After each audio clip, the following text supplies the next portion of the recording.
LEAP, qu'est-ce que ça veut dire? LEAP, ça veut dire Large Experimental Array of Ponds. C'est une toute nouvelle infrastructure fantastique que vous voyez derrière moi pour étudier comment les écosystèmes aquatiques vont répondre, agir et s'adapter aux changements environnementaux. LEAP représente deux choses. En premier, c'est un ensemble de mésocosmes ou d'étangs remplis avec un lot de lacs Hertel, le lot de lacs Hertel qui est juste à 1 km d'ici. Ça nous permet d'expérimenter avec un écosystème naturel. Donc, comme vous voyez derrière moi, on a beaucoup d'étangs. Ça nous permet de répliquer notre expérience pour pouvoir tester les impacts de différents stresseurs. Mais aussi, LEAP, c'est un laboratoire. Juste devant moi, j'ai un laboratoire qui nous permet d'analyser les échantillons qu'on prend de ces étangs.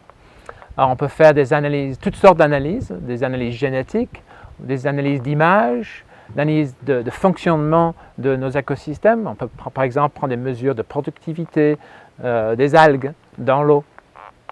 Donc en fait, on a couplé ce laboratoire avec des mésocosmes pour avoir une meilleure force de nos expériences. L'idée de LEAP, en fait, c'est de pouvoir étudier les écosystèmes dans un milieu semi-naturel. On veut comprendre comment les écosystèmes vont s'adapter aux impacts humains.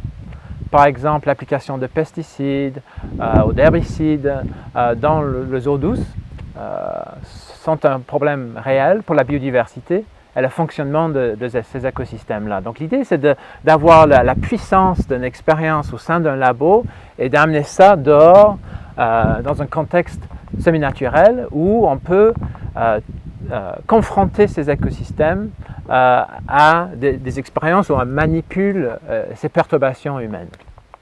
Donc, LEAP représente la troisième infrastructure qu'on a ajoutée aux réserves Gault, ici sur Mont-Saint-Hilaire.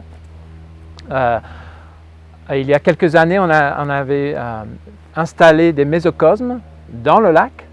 C'est 24 mésocosmes qui nous permettent de manipuler l'état de l'écosystème aquatique et de pouvoir étudier comment différents types de stresseurs influencent la dynamique écologique, la biodiversité et le fonctionnement des écosystèmes. Par la suite, on a ajouté un étang qui est couvert par un dôme.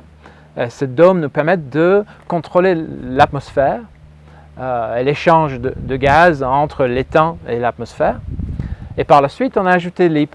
Donc en fait, LEAP amène un côté de réplication, une autre dimension de réplication qui nous permet de faire différents types d'expériences et vient vraiment complémenter ce qu'on a avec le dôme et le mésocosme. Il y a plusieurs installations un peu partout au monde, mais à mon avis, il n'y en a pas qui ont ce lien proche avec l'écosystème naturel. Donc LEAP est relié directement au lac Hertel. Donc on peut amener l'eau du lac par le pipeline ici. Donc ça fait qu'on a un flux continu de l'écosystème et sa biodiversité directement dans les mésocosmes. Ça apporte une dimension de réalité qui est nouveau et couplé avec la haute réplication des étangs dans LEAP, ça fait deux aspects novateurs de LEAP. En fait, LEAP est là pour accélérer la recherche sur l'adaptabilité de nos écosystèmes aquatiques.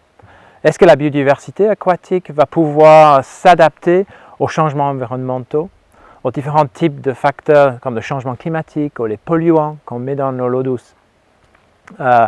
Cette infrastructure-là nous permet d'explorer toute une gamme de questions et de pouvoir traduire les avancées qu'on a fait au laboratoire sur le terrain, avec un écosystème aquatique très complexe. LEAP va accélérer la collaboration, faciliter la collaboration entre chercheurs.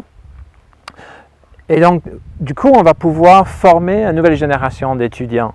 Il y a énormément d'intérêt pour ce genre de questions. Le secteur, l'environnement de notre économie est en pleine croissance. Il est important qu'on contribue la relève, la prochaine génération de scientifiques qui s'intéressent à ces questions de résilience de nos écosystèmes aquatiques.